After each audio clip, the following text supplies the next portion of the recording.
السلام عليكم ورحمة الله. نعرض لكم اليوم حوريات بحر تم تصويرهم. لقد سمعنا شائعات عن وجود جنيات حقيقية في حياتنا. هناك من يصدق الأمر وهناك من يعتبره كذبة كبيرة، ولكن بفضل الكاميرات أصبح من السهل توثيق أي شيء نراه.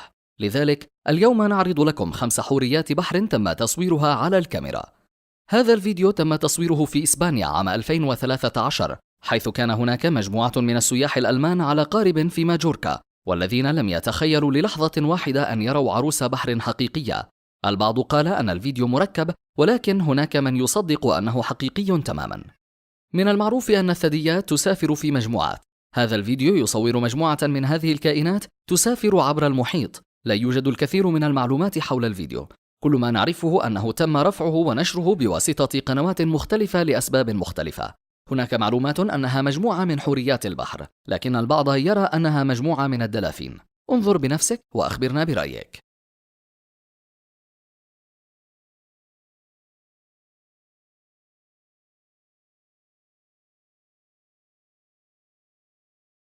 هذا الفيديو تم تصويره في كاليفورنيا، وهو يصور وجود عروس بحر.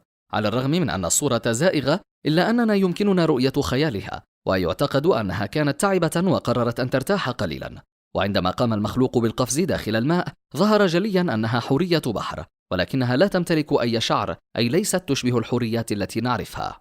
تم تصوير هذا الفيديو عام 2013، بينما كانت تقوم مجموعتان سياحيتان بالتنزه عند شاطئ، ورأوا شيئا لفت انتباههم. لو نظرت جيدا ستجد أن المخلوق استدار ناحيتهم قبل أن يقفز في الماء. وهناك شائعات أن الفيديو ليس حقيقي، لذلك نشر أحدهم عن جائزة $1,000,000 لمن يثبت أن هذه الحوريات حقيقية. دعونا نلقي نظرة.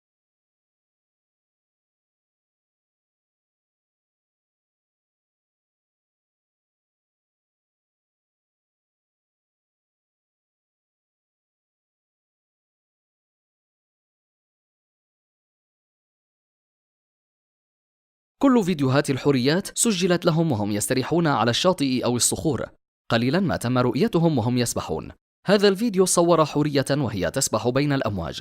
على الرغم من أن الفيديو ليس طويل، إلا أن جودته جيدة ليتم مشاهدة الكائن بوضوح. شاهد معنا ثم اكتب لنا رأيك، هل الفيديو حقيقي أم مزيف؟